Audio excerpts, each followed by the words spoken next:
You've already started to see this with some companies. They're cutting the servicing commissions of books of business. So as an agency owner, you automatically are like, how am I going to replace this? The whole reason you get into insurance is for the residual income. So now your servicing commissions are getting cut by 2%, 3%, maybe 5% in even some cases I've heard. And this will happen to every company. So no matter what company you sell for, your commissions, your servicing commissions will be cut.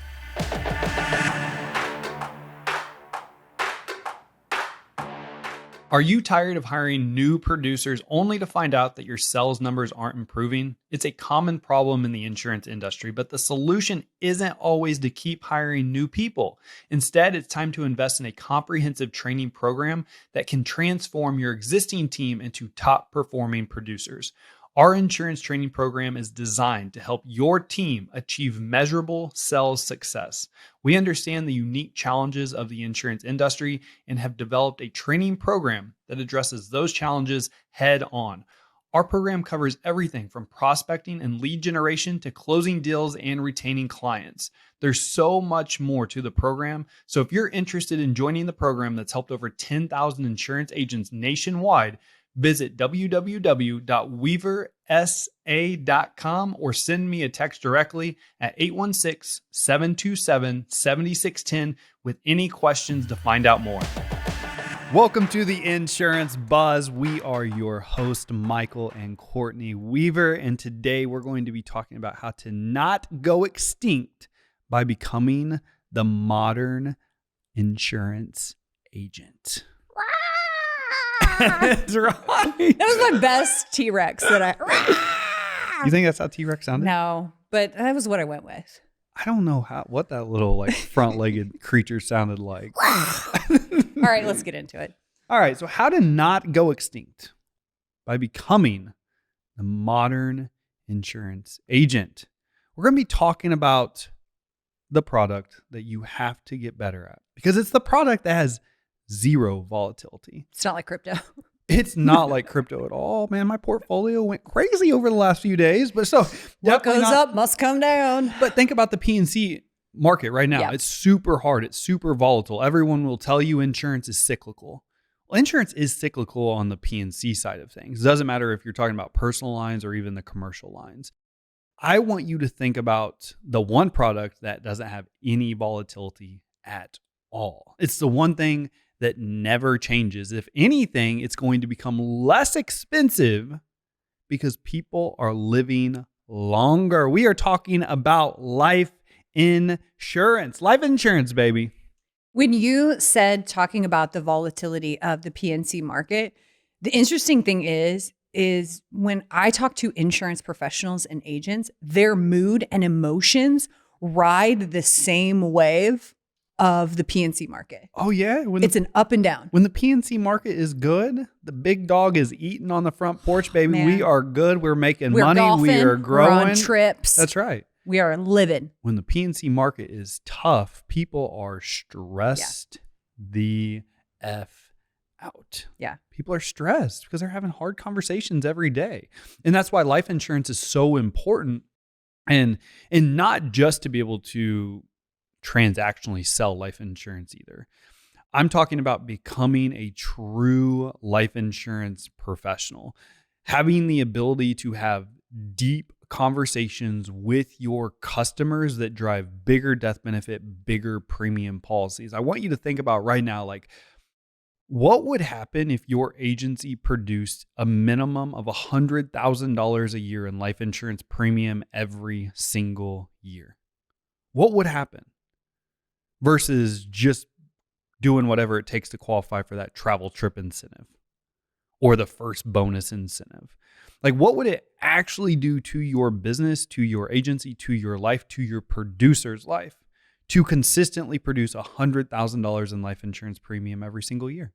Well, I want to go back to that because that up and down image is very real. It's a very real feeling. And a lot of times at the end of the year, there's this exhale of, I just got through this year. And there's not much time given before it has to start all over again. Of that up and down, expectations, am I hitting my mark? And your team is feeling that too. Or if you're the producer listening to this, you feel that. Yep. Financial services are it's just the steady eddy. It's the boat that you know you can count on when the waves are rocky, and they are rocky right now. And so you think about that from an emotional standpoint of having something that you can consistently grow that feeds your bottom dollar. So many times business owners are focused on new business coming in, which is important. It's extremely important. That's how you fill the top of the bucket. But if you are poking holes in this bucket and only relying on the things that fill the top and you're not actually filling up the bottom, then it is a never-ending cycle and you will never be full. And not only can life insurance grow your bottom line, and especially on a new commission standpoint, new commissions on life insurance pay extremely high with most carriers. And most will even pay you a little bit of a small residual on the back end. But also when talking about how to insulate your current book of business, how to retain customers for longer, life insurance does that. Statistically speaking, if they have multiple products with you, they are going to be with you for a longer amount of time. And then when you add in that deeper conversation that I'm talking about, where you're actually talking to families about their life insurance plan, what would happen without a life insurance plan, you're talking about developing a book of business that is a customer for life. A customer for life. And that's what we're talking about, right? Yeah. I mean, you get into insurance for the residual income. Yeah. Passive income, baby. Security. It may not be so passive because you're still working, but it's residual. Yeah. Right. It's just and that's where life insurance is going to help not only grow your new commissions a little, also the residual, but it's going to help you retain those P&C customers as well. Yeah. It gives you the feeling of security too, which is why a lot of people get into insurance in the first place, is having something that's stable and secure. And that's why people buy insurance too. It's that same feeling. So if you're not insulating your book of business with financial services, then you don't have that sense of security yourself. How in the hell are you going to be able to provide that to somebody else? And you're using the term security. I actually love that you're using that word, because I feel like for you to be secure in your profession moving forward, you're going to have to become the money person in your community. You're going to have to become the life insurance professional, the go-to expert in your community moving forward for security in your career. Yeah. Ooh, you like how I just tied that together? I love it. I love it. So go ahead. Well, I want to go a little bit on a rant about life insurance. I love rants. Let's hear what your rant is. Because I am a huge believer in life insurance. Because I think about some of the biggest moments in life. And a lot of times those are the moments of joy and excitement and new beginnings. But there is the inevitable that comes. And it's the thing that nobody wants to talk about, is that at some point our number's up. And if there isn't a plan in place, what happens then is at the end of life, we're not focused on celebrating and honoring and reflecting and giving ourselves permission to grieve. Instead, that gap is now filled with how. How am I going to pay for things? How am I going to move forward? What does this look like? There's a lot of fighting and financial struggles. And so when you think of the end of your life or the people that you love, you want that to be remembered a certain way. And so I want to make sure that I really drive this point home, because it's not just about commissions. It's not just about products. These are people's lives, and this is their memory. It is incredibly important, because money and having a plan gives you the opportunity to create life in the place of questions. And I think that it is so important. And I will continue to wave my flag and talk about how important life insurance is, because I've seen it happen. I've seen both sides. I've seen families destroyed. I've seen siblings that no longer speak to each other. I've seen devastation. And I've also seen the other side of celebration and reflection and honor and grief, like time for all of that. Yeah. So I want to make sure that I hit that home, because life insurance it's not just a product that we're selling. It's not just a commission that we can use to go on our next trip. It's really important for life to happen. Yeah. Well, since you went on a rant, I'm going to go on a rant too. Let's do it. Okay? Rant it up. And the one thing I want to rant about just real fast is the old saying, the old quote, something is better than nothing when it comes to life insurance. And that is an opt-out. That is an excuse. That is just an easy way to say, I don't want to have a meaningful conversation with somebody. I just want to slap on a quick policy, 100,000 10-year term, $25,000 whole life, and get on to the next customer so that I can accomplish my little check mark for the week or for the month that I have to produce life insurance. Look, something is better than nothing, good in theory and true. But unless you're having a deeper conversation with them around, hey, what does your family actually need? What would actually happen to your family? And maybe you do determine that $100,000 is enough life insurance. Very unlikely, but maybe you do. All right. Then great. You did your job. But if you're just automatically like, well, $100,000 better than nothing. Here's the 10-year term. It's only $12 a month. So your total for the auto and life insurance is only $150 a month. We were able to save you this amount of money.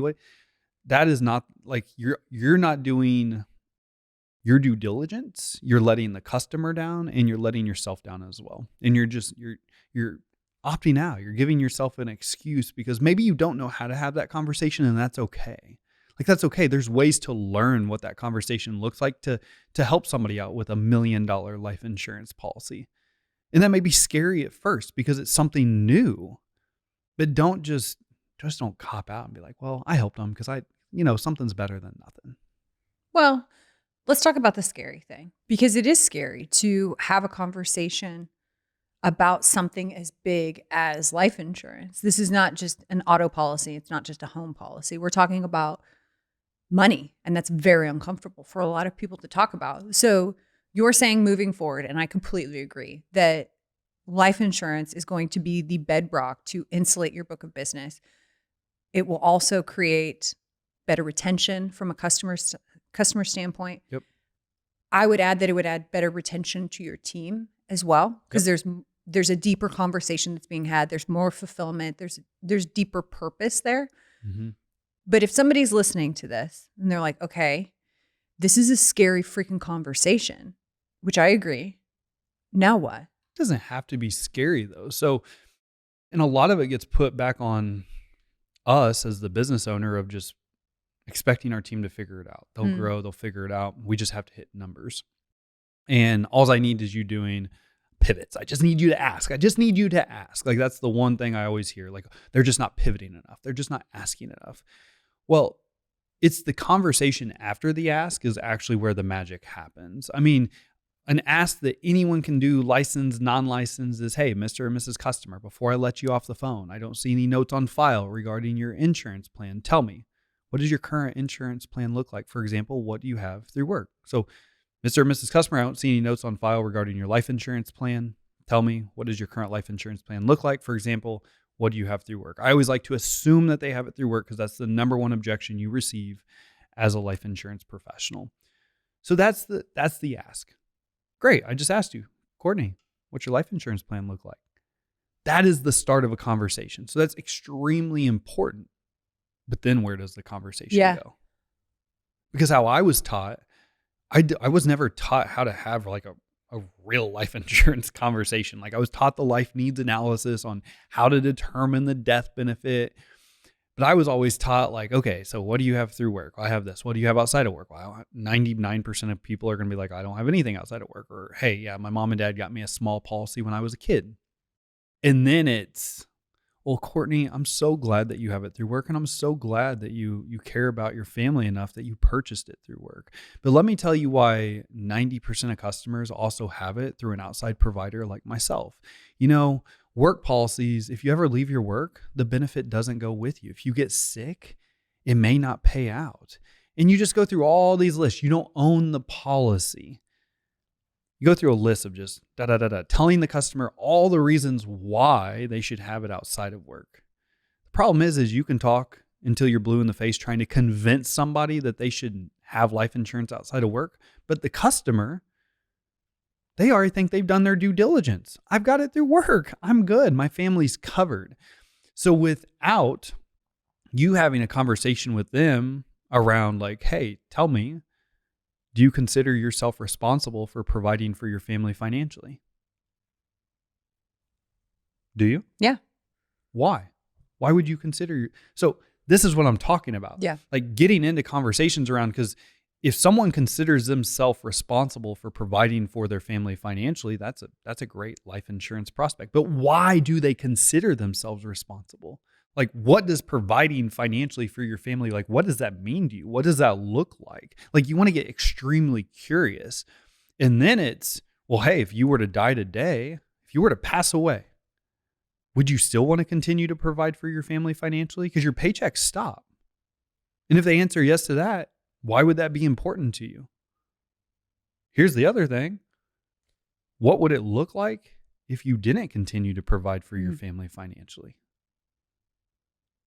And then one of my last favorites to get into this emotional conversation is how long would you want to continue to provide for your family financially? How many years? You have a 4-year-old in the household. Do you want to get them to 18, to 22, to 10?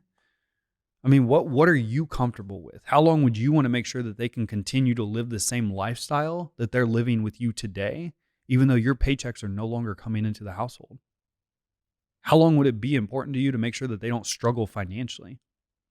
This is the type of conversation. You've been in the insurance game for a while and you still fall short on your life insurance goals every single month. You're knocking PNC out of the park, but when it comes to life insurance, you struggle. Sure, sometimes you can get the apps, but the premium sucks. All right. I struggled with that too. I struggled.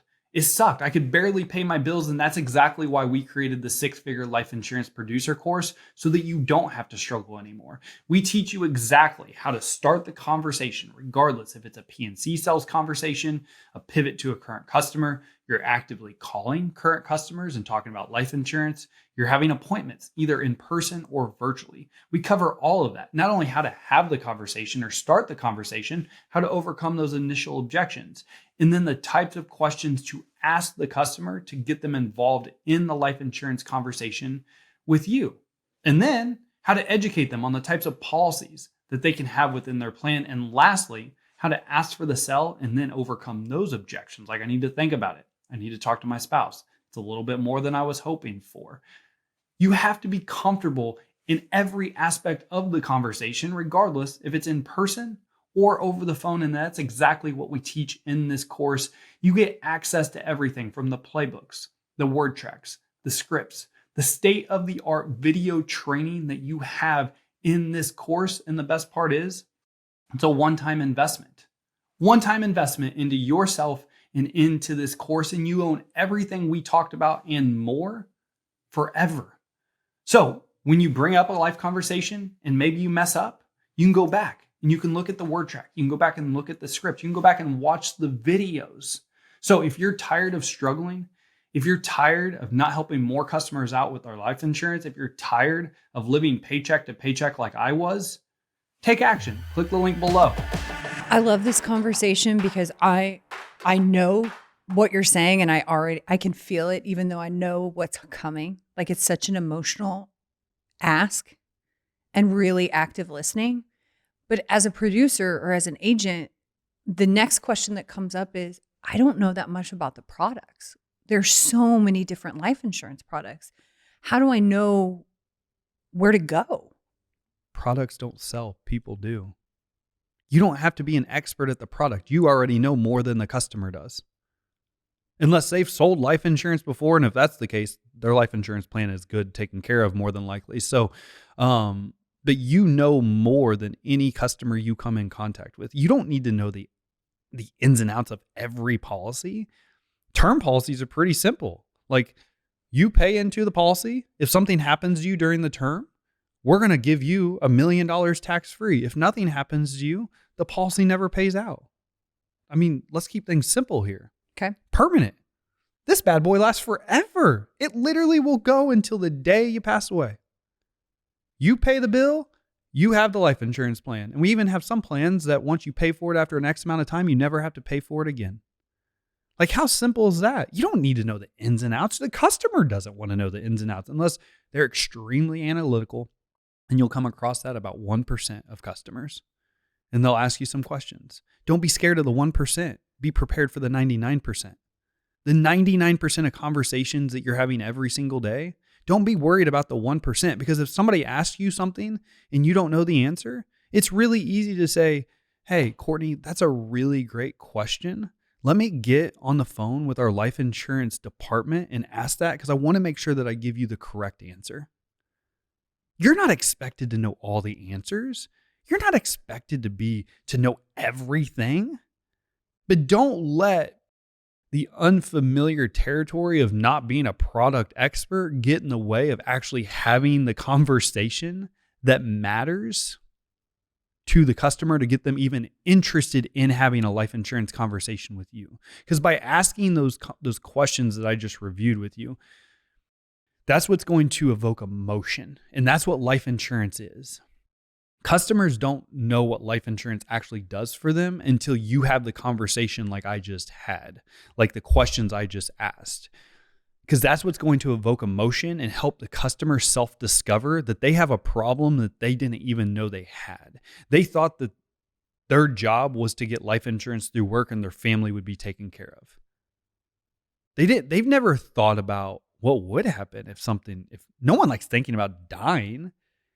And even if they have thought about like, oh gosh, yeah, that'd be terrible, they're not thinking about what does my family's plan look like 10 years from now after I've been gone.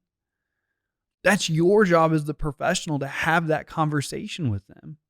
And so the very first part is yes, you have to ask the question. You have to get in. You have to pivot. It doesn't matter if it's on a new business sales conversation, if you're intentionally prospecting your current book of business, if it's a pivot off of a service transaction.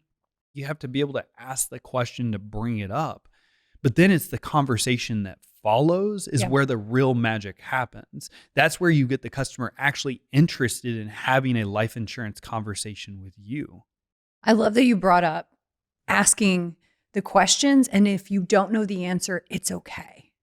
Yes. I think that's the scariest thing, especially when you're talking about something so big, or maybe you're not familiar with all of the different products. And there's a lot in insurance. There's a lot of things to know.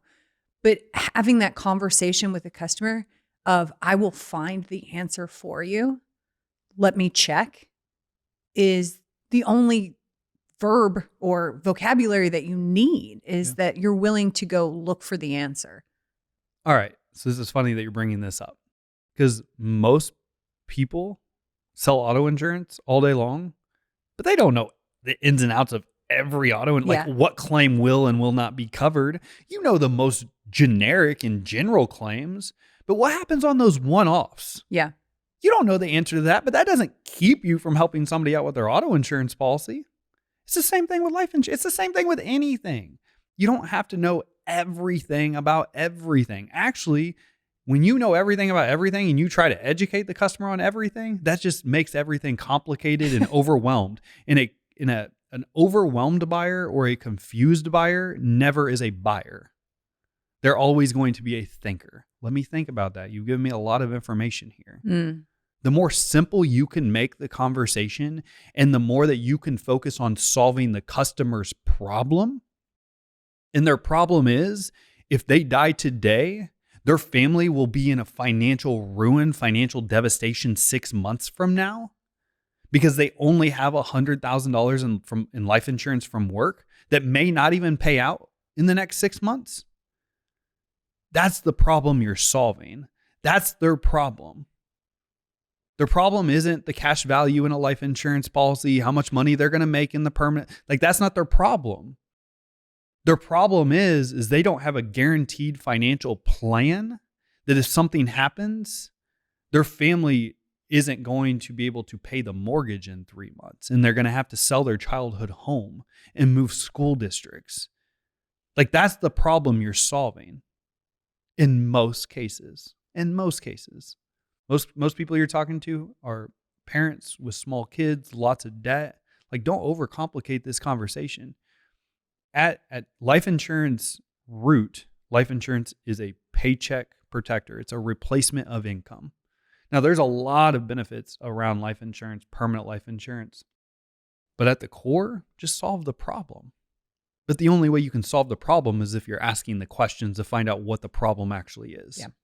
So then after you get through the emotion, actually getting somebody interested, because right now you might be listening to this thinking like, dude, I ain't never had anybody interested in having a life insurance conversation with me. I bring it up and they're like, nope, I'm good. I got it through work. Nope, that's a scam. Nope. You talking about life insurance? No, this conversation is over. And you'll get some people that are like, yeah, I've been thinking about life insurance. I probably need about 100 grand, 50 grand.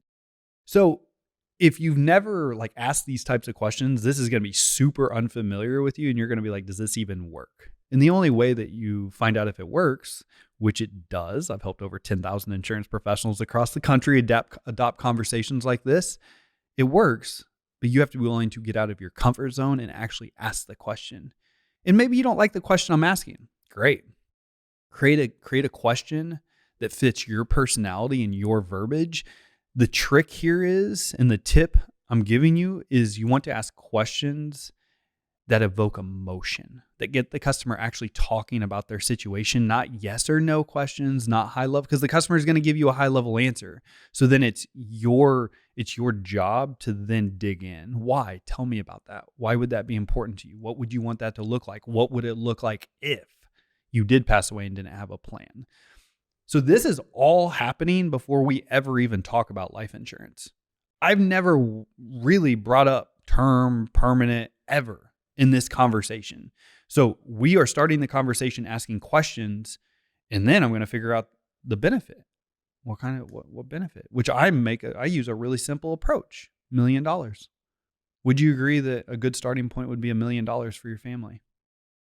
You can use the life needs analysis. If you've never heard of a life needs analysis, L stands for liability. That's debts. I is income. Times it by 8 to 10 years. I like 10 as a round number. 8 is the industry average. F is for like final or funeral expense. And then E is typically extra or education for kids. Mm. So you can ask a series of questions like, how much debt do you have? Hey, how much do you roughly do you make per year? Hey, well, the average funeral is about $25,000. Would you want to leave any money for the kids' education? So you can do all that. I like to keep it super simple. Like, start the conversation at $1 million at a minimum. When you were saying that, I've never said this before, but all I kept thinking was, if I were to wave a magic wand and tomorrow there was $1 million in your bank account after you passed away, it went to your family, what would that be spent on? How long would that last? How would that feel? Yeah. It's a great question. I love the magic wand question because it gives you permission to play in something that you haven't usually thought about. If I were to wave a magic wand and X were to happen, what would that look like? How would that feel? What would you do with that thing? Yeah. I'm going to steal that. You should steal it. It's good. It's real good. That is a real good one. The magic wand I do that a lot in leadership and business. If I were to wave a magic wand and it was a year from now, what would life look like for you? I love the magic wand question. Speaking of magic, though, we've talked a lot about, from the producer side of things, how to actually approach life insurance. Yeah. But there is an aspect from insulating your book of business with life insurance and financial services that needs to be discussed. And that's what's happening with commissions. Commissions are being changed from the agent standpoint of what a carrier percentage-wise is providing for different product lines. Yep. Yeah. And that's why we started this conversation up front with to not go extinct. Yeah. And life insurance is, again, the one thing that it's the steady Eddie, as you said. It's the one thing that never changes. It's the one thing that you have complete control over in your business, if you're a producer, in your career. Like, life insurance is never going to not be available. Yeah. You know that life insurance is never going to have some weird bind times. You know that life insurance, the rates aren't going to go up. Like, that it's always going to be a product that you can help your customers with. Always. Like, it's the one thing that you can rely on. It's the one thing that you can count on. And so I'm getting off on a little rant right Do here, it. But shoot, I'm getting fired up right now because what you just said is true. Like in the next 3 to 5 years, you've already started to see this with some companies. They're cutting the servicing commissions of books of business. So as an agency owner, you automatically are like, how am I going to replace this? The whole reason you get into insurance is for the residual income. So now your servicing commissions are getting cut by 2%, 3%, maybe 5% in even some cases I've heard. And this will happen to every company. So no matter what company that you sell for, your commissions, your servicing commissions will be cut. You heard it here first. You've probably already heard it, but if you haven't, you're hearing it now. These are predictions. All right, so these are predictions. I guess in the next 3 to 5 years, y'all can come back and be like, that's not true. Or that's true. Y'all got that one right. Yeah. All right, so that's the great thing about podcasts. Like we're putting our opinions out there. It's going to happen. So when you think about how do you replace that income, how do you insulate the book of business? So now commissions are going down, but also they're also leaving. So how do you replace that? Life insurance. 83%, of Gen Zers say they want a go-to financial professional that they have a relationship with and can ask questions to. Millennials are at 79%, according to a most recent Schwab survey. All right. So when you think about how you're setting yourself up for future success, you have to become that person. You have to become the person that the millennials and Gen Zers look up to. You have to be the person that is the trusted advisor in your community, the trusted producer. You have to become the person that they're turning to for questions. That's how you guarantee your security in your career. And you do that by becoming and growing and developing and be able to have real conversations, the human connection piece. Humanity, man. Mm-hmm. Like you're in the people business. You are in the people business. I would say 9 out of 10 insurance professionals I talk to, why did you get into this business? To change people's lives, to help people out. It's the same answer, just a few different variables. So my question is how are you actually changing people's lives? How are you actually helping people? Answering the phone and just doing a change of address, or just going through an auto conversation and not bringing up life insurance? Is that really changing people's lives? Or is that just getting through the day-to-day tasks to get them done? Dang. I don't know if I have anything else to say. Wow. No, I'm glad that you brought all of this up because it is important to talk about. And when you're talking about becoming an expert, my natural question is, well, how? How does one do that? You have to actually apply. You have to have the conversations.